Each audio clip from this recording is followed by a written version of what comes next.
嗱，承接住早兩條片啊，我哋就講咗倫敦外圍啊西南邊位置漢普郡嗰邊咧有一個新盤叫 Highland Village。嗱，今日呢條片咧，我哋就同大家睇睇呢個盤嘅屋仔啊，有啲咩選擇。咁翻查翻咧發展商最新嘅資料咧，現時呢個樓盤咧賣緊嘅屋仔啊，2房1廁咧去到3房2廁都有嘅，售價咧40零萬英鎊起。未來呢半年咧就陸續交樓當中噶啦。咁啊，今日呢條片咧，我哋會同大家 review 下呢個盤啊，屋仔到底賣成點啦，仲有啲咩選擇啦，咁同埋揀屋仔嗰陣啊，有啲咩需要注意？有興趣嘅朋友咧，一齊研究一下。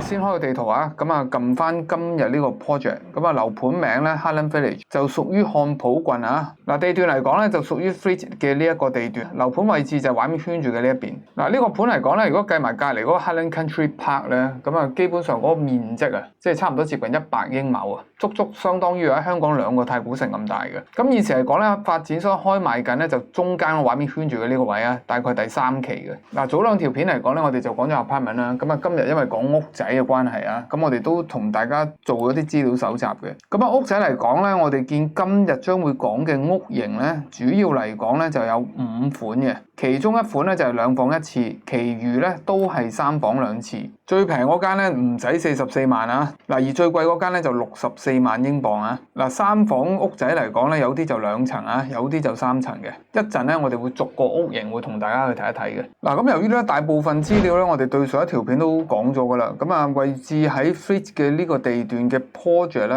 Highland Village 啊，我哋今日簡單咧就用1分鐘時間啊同大家 recap 下一啲重點啦。咁啊跟住啊就同大家去開啲屋仔嚟睇噶啦。嗱呢個樓盤咧地段嚟講就喺 Fleet嘅呢邊啊，咁啊睇翻 Google 啊 Town Centre 咧就係呢一邊啊，最近我哋嗰個嘅鐵路線站咧就喺我哋樓盤啊，大概係西北邊位置 Fleet 嘅呢個火車站啊。嗱由呢邊出發咧，如果我哋搭過去 Central London 啦 Waterloo 嗰邊啊，時間嚟講咧就41分鐘嘅啊，你當佢40零分鐘啦。嗱上一條片咧我哋曾經講過啊，就呢個樓盤咧之前查詢嘅朋友咧就好多啲退休人士啊。嗱及後啊，如果根據翻呢幾日啦，我哋收嘅查詢咧修正翻啊，反而咧最近嚟講咧問呢個盤咧係在職人士比較多，咁啊有個共通點嘅，大部分呢啲在職人士咧佢係唔需要頻繁落 Central London 嘅啊，尤其是我哋最近呢2日接嘅查詢咧啊，通常佢哋問呢個盤咧都係想了解仲有啲咩單位選擇，如果係 apartment 啊，因為對上一條片講 apartment 啊，至於咧對屋仔有興趣嘅朋友咧都想知道依家咧仲有啲咩屋型可以選擇，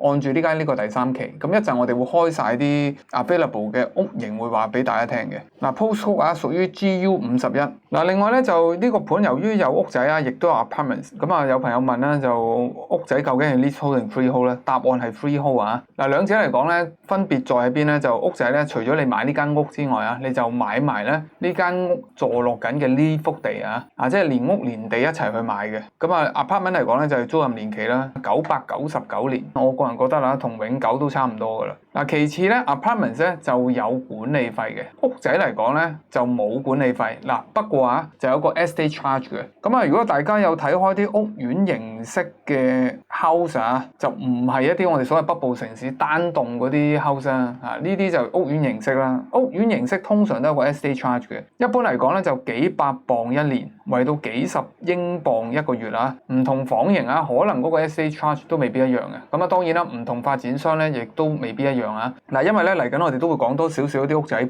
嘅。咁啊往後大家如果睇到啲屋仔盤啦咁你見我哋就唔會再講 service charge 噶啦，一般嚟講就 estate charge 啊，包括咧即係嚟緊我哋將會講嘅劍橋嗰邊嘅一啲屋仔盤咧都係 estate charge 啊，咁啊大家留意翻呢樣嘢。嗱上一期屋仔叫 Highland Mills 啊，咁啊呢個已經差唔多接近賣晒噶啦，剩翻一間嘅啫。咁啊今日我哋講第3期呢個咧就叫 Pinewood Green 啊。嗱價單上面呢間 available 嘅屋仔咧，最快嗰間2025年10月咧就開始交樓噶啦，一路交到去咧出年嘅4月咧 Pinewood Green 呢個第3期嘅屋仔咧就全部交晒噶啦。屋仔嚟講咧睇翻價單咧就仲有10幾間嘅。咁另外咧上一次我哋都有提到啊，就 apartment 咧1房單位都有車位送嘅。咁啊今日呢個屋仔咧更加之有車位送啊。對上一條片講呢個盤嘅 apartment 咧就係畫面圈住嘅呢一個Camellia Court。有1至3房單位嘅，呢個就 apartment 嚟嘅。再之前咧就呢個盤賣緊嘅屋仔咧就畫面圈住嘅呢個位置啊。嗱呢邊嚟講啦，3至4房屋仔都有嘅。呢個位置咧叫做 Heartland Mills 啊。嗱睇翻發展商資料啊，咁啊其實呢個 Heartland Mills 咧呢個第2期咧賣剩得翻1間嘅啫。呢間就現樓嚟嘅。咁不過我哋今日就唔講呢個噶啦。咁直接同大家跳去睇咧，我哋畫面圈住嘅呢一個就叫做 Pinewood Greens 畫面圈住嘅呢個位置。咁入邊嚟講主要咧就有2房同3房屋仔嘅。我哋再睇多次 size plan 今日講嘅屋仔咧就係呢個位置屬於樓盤咧整個 project 嚟講咧接近中間嘅呢個位上次嘅 apartment 就呢邊。咁大家可以見到就屋型嚟講都相當之多嘅，唔同顏色咧就唔同屋型嘅。咁我哋今日將會講咧就有5款嘅屋型呢5款屋型咧已經係 cover 晒咧呢家呢張價單入邊所有嘅屋型噶啦。咁多顏色點睇咧？我哋睇睇右上角呢邊show 晒出嚟噶啦。2房屋仔咧就對 Holy 橙色嘅呢一隻，亦即係咧如果睇翻個 size plan 就係依家畫面圈住嘅呢2旁。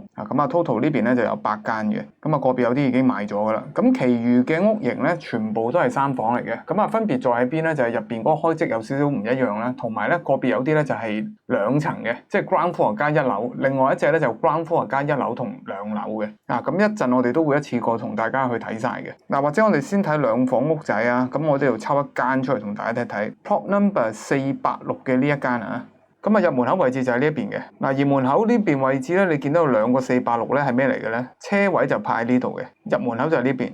入咗間屋之後咧，呢邊出翻嚟咧 ，plot number 486呢個位咧就係入咗積嘅 garden。下面呢間就屬於 plot number 487、488同489嘅。咁睇翻指南針北邊位置向上咧，亦即係話咧門口行入去呢邊呢個位置就向西嘅 ，gardens 呢個位咧就向東一西一東嘅。咁我哋睇翻個屋型2層嘅啫。入門口位置呢邊入咗嚟之後咧，左邊就係 toilet， 一路直行穿過呢個 hall 啦，客廳飯廳就喺我哋前面嘅，一個 U-turn 位咧翻過嚟呢邊咧就係 kitchen 嚟嘅。呢隻就半開放式嘅 kitchen喺 sofa 位置呢隻門行出去咧就係我哋入咗積嘅 garden。上咗2樓之後咧就一出樓梯，左手邊呢邊咧就 bedroom 1嚟嘅，另外仲有 bedroom 2。留意呢個單位咧2樓房間呢一行咧就冇套房㗎，中間呢個 bathroom 咧就係大家 share 用嘅，2間房 share 用。不過有一樣 design 我個人覺得幾好嘅，就係咧呢個 bathroom 咧係兩用嘅，左邊呢邊就浴缸，右邊就企缸一個 bathroom 可以咧滿足晒你2個需要中意浸浴嘅就可以浸浴，中意淋浴就淋浴bedroom 2呢邊呢隻窗咧同門口位置個坐向一樣都係向西嘅。另外 bedroom 1呢間就向東嘅。呢間屬於係2房嘅 plot number 486號嘅屋仔，室內面積869尺，市場價咧就賣緊455000英鎊嘅。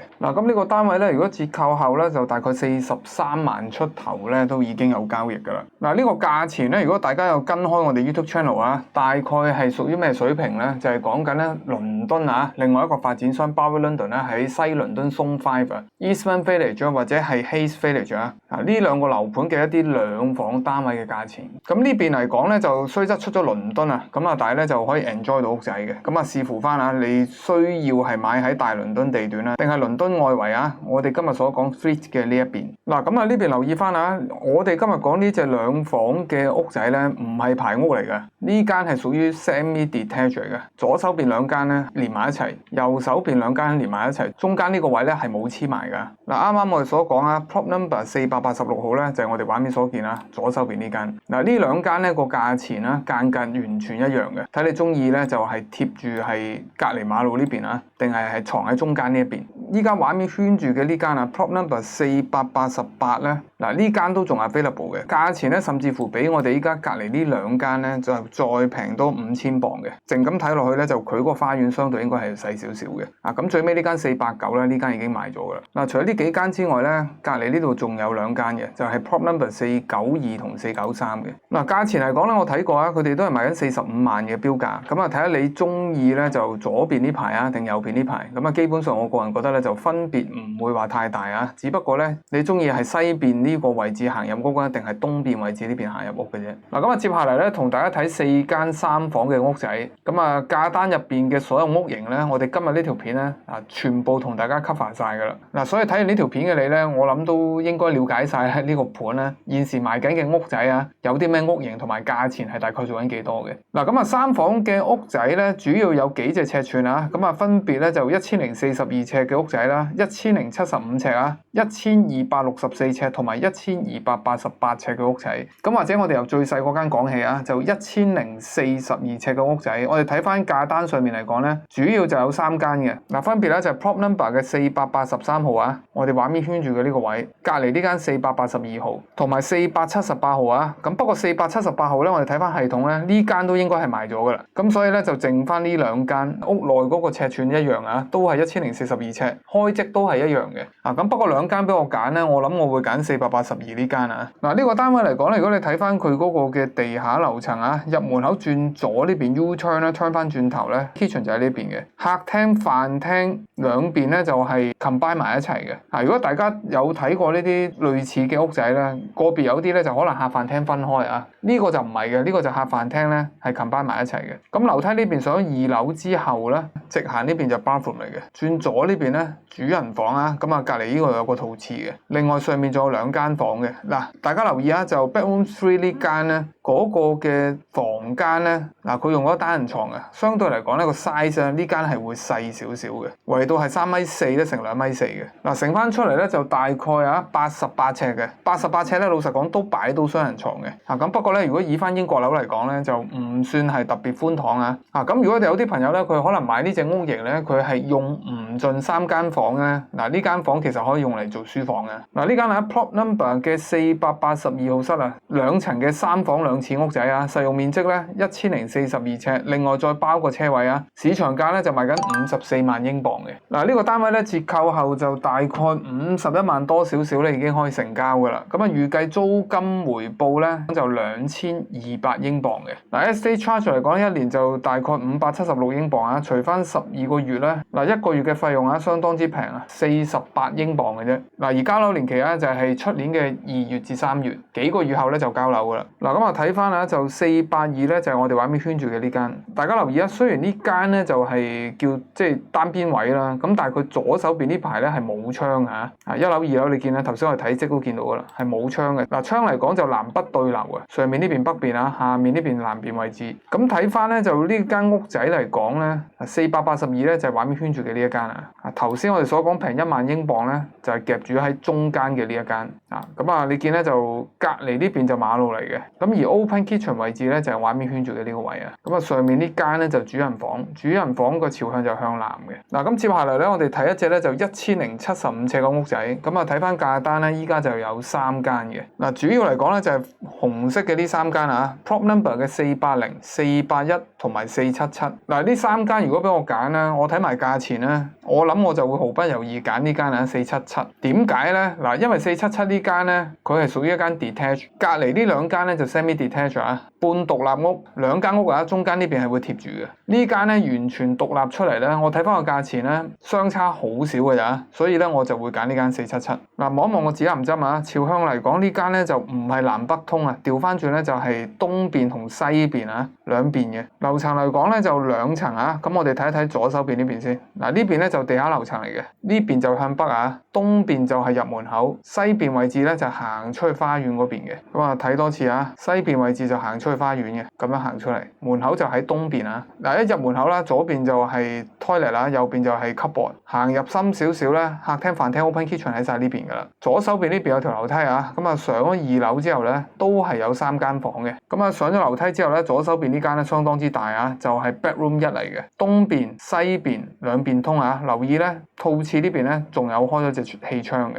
咁另外上咗樓梯轉右呢邊咧就有 shower room 啊 ，shower room 呢邊咧都係有隻窗嘅。咁同埋咧就喺樓梯位置上嚟呢邊咧都係有隻窗嘅。咁咧有啲朋友咧就如果中意光猛啊，尤其是東西兩邊咧都想有個對流咧，亦都要有窗咧。嗱呢個單位其實個間隔幾好啊。咁另外就 bedroom 2同埋 bedroom 3嘅。嗱留意 bedroom 3呢邊咧都係用單人床啊。嗱另外咧我哋睇翻佢嗰個花園有幾大咧？嗱尺寸嚟講就6 6.57米乘5.13米嘅，折合翻英尺咧就大概係363尺啊。嗱，呢間 plot number 嘅477號啊，屋內嘅實用面積咧1075尺，市場價就賣緊575000英鎊嘅。嗱，咁啊計翻嗰個折扣啊，就大概546000左右到咧已經可以成交噶啦。交樓年期咧就係出年嘅2月至3月啊，幾個月後就交樓噶啦。嗱，可能你會問啊，就呢間 plot number 477咧個價錢同隔離呢兩間爭幾遠咧？我哋開埋俾大家聽啊。呢間頭先提過啦，就標價就575000英鎊啊。其實隔離呢兩間咧 semi detached 咧，兩間個價錢都係一樣嘅，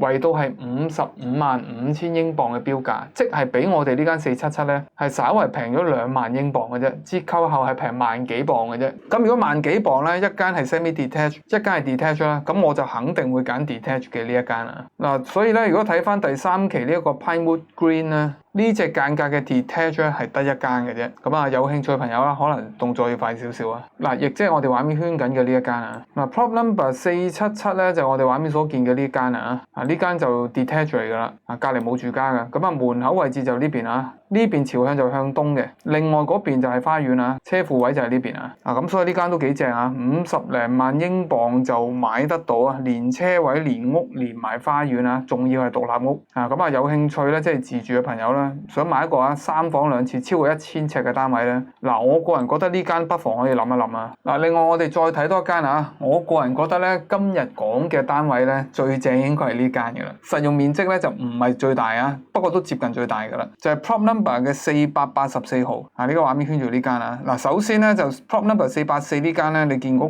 個花園咧啊，如果以翻咧即係呢個 Pinewood Green 嚟講咧，484呢個花園咧面積嚟講叫做接近最大噶啦，啊，同隔離呢間450差唔多大啊，基本上大過晒隔離左右嗰啲花園噶啦。咁啊，中意花園夠大嘅朋友咧，可以諗呢間啊。嗱，plot number 484咧呢間咧就我個人覺得佢嗰個間隔應該係依家今日我哋講嘅單位最正噶啦。咁啊，同一隻系列咧，橙色嘅呢3間咧已經係賣晒噶啦，啊，剩翻 last one 啊 ，plot number 484呢個畫面圈住呢間。嗱，咁我哋咧或者先睇咧就1樓樓層啊，地下位置呢邊，門口位置呢邊入嚟嘅，門口位置呢邊咧就係東邊啊，呢個朝向東嘅。入咗嚟之後咧，分左右兩邊。嗱，左邊呢邊咧，你見就 living room 啊，同我哋頭先睇嗰啲屋仔咧，嗱，開始有少少唔一樣啦。你見咧呢個客廳啦同飯廳係分翻開嘅，呢個反而咧就係飯廳同 open kitchen 咧係放埋一齊嘅。咁啊，入咗門口轉右呢邊咧，再經過呢隻掩門出去啊，呢邊咧就係喺北邊位置嘅 gardens。睇翻個西啫，即係呢一邊啊，呢邊北邊位置啊，門口位置我哋頭先就呢邊入嚟嘅。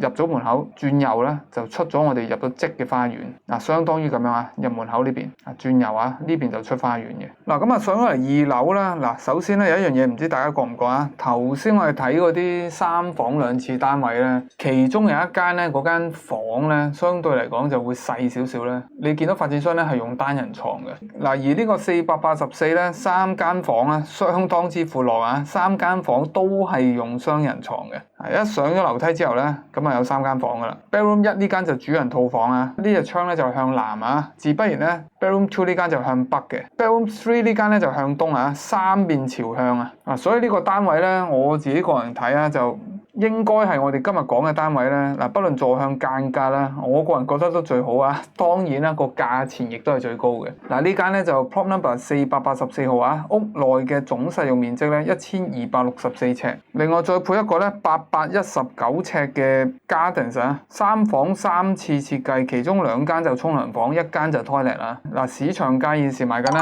64萬英鎊，係我哋今日咧所講餘下嘅單位啊，價單入邊咧價錢最高呢間嘅。咁如果根據翻發展商折扣咧，折扣後呢個單位咧就大概60萬鎊出頭已經可以成交噶啦。出年嘅3月至4月交樓。嗱，咁老實講咧，即係如果你話買間屋仔咧係自己住咧，而係手頭上 budget 真係相對比較寬鬆少少啊，唔係話好緊嘅情況咧，我個人建議咧就真係有貴買貴啊，就真係可以諗呢間啊484。嗱，不論花園大啲啦，尺寸亦都大啲啊，屋內嘅實用面積，而且咧2樓嚟講咧3邊窗啊，東邊同同南邊窗大概情況就係咁嘅，就係呢間484號。咁我諗咧，就如果大家係想即係買間樓舒適啲啦，咁同我哋頭先講嗰啲所謂即係相對平少少嘅3房2廁單位咧，老實講個價真係唔係話爭好遠爭幾十萬港紙幾萬磅嘅啫。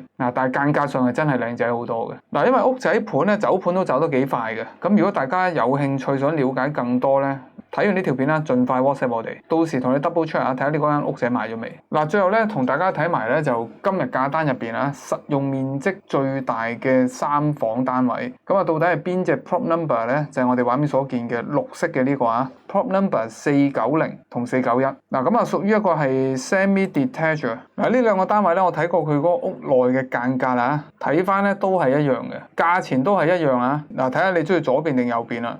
包括咧右邊呢埲牆同左邊呢埲牆咧都係冇開隻窗嘅。呢個單位咧屬於係南北朝向嘅，連花園個 size 咧99% 相似都接近一樣噶啦。咁或者我哋揀間prop number 490同大家睇睇。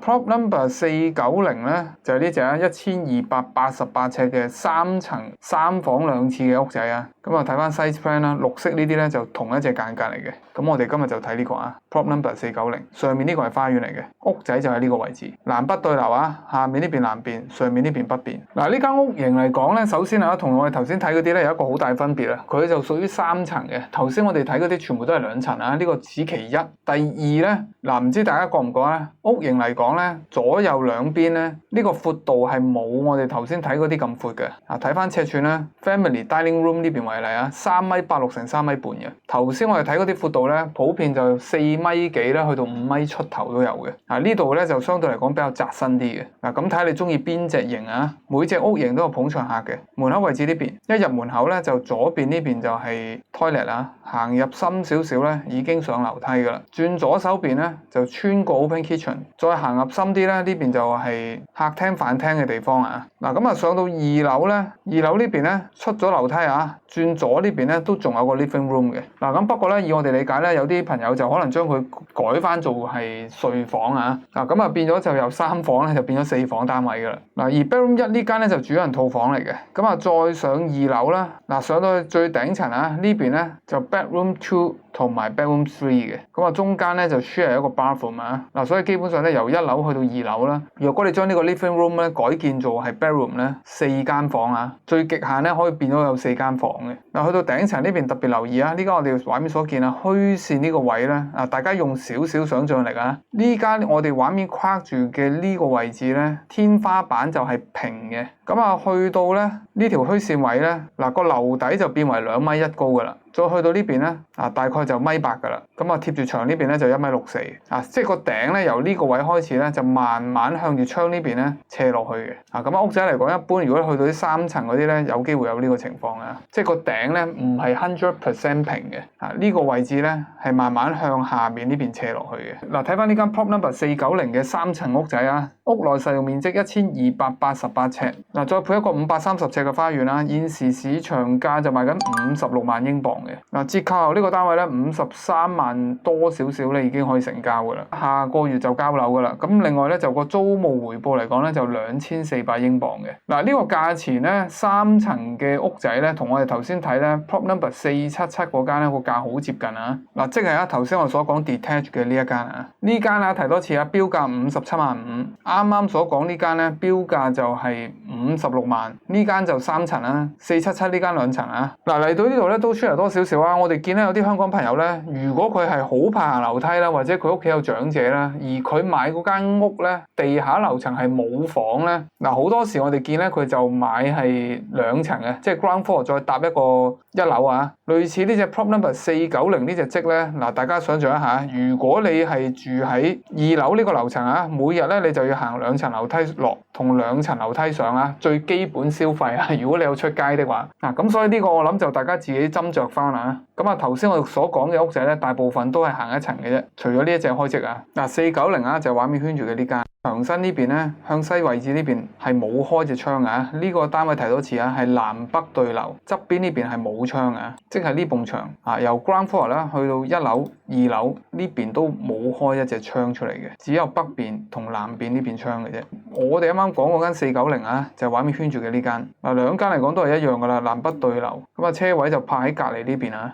491就呢邊，價錢兩間都係一樣嘅。咁我睇翻價單，兩間都仲係 available 嘅。嗱，如果大家對於呢隻屋型感興趣啊，咁啊歡迎可以片後咧 WhatsApp 我哋咧索取最新價單同埋資料。嗱，完結之前啦，簡單同大家睇睇呢個樓盤基本資料啊。提多次啊 ，freehold 物業。嗱，而我哋頭先提嘅屋仔咧，由10月開始啊，已經陸續交樓啦。嗰啲2房1次嘅屋仔啊，咁啊一路去到咧出年嘅4月咧，最遲啊，唔同嘅屋仔咧就陸續交樓。嗱，而 payment terms 係點咧？我哋簡單講一講啊。就因為頭先我哋講啲屋仔咧，大部分都50萬磅以上噶啦。咁啊，大家聯繫咗我哋之後咧，同你 double check 個單位未賣咧，可以準備落 reservation 噶啦。我哋所謂嘅細訂啊，5000英鎊嘅 reservation fee 就唔係俾我哋嘅。到期時咧，我哋會提供翻發展商資料俾你咧，就可以轉賬啊，或者係 credit card 過數嘅。落咗5000英鎊之後咧，未來1個月就走法律流程。完成法律流程之後咧，作為業主嘅你咧，就準備1成半首期啊，咁啊去到交樓嗰陣咧，餘下8成半尾數咧，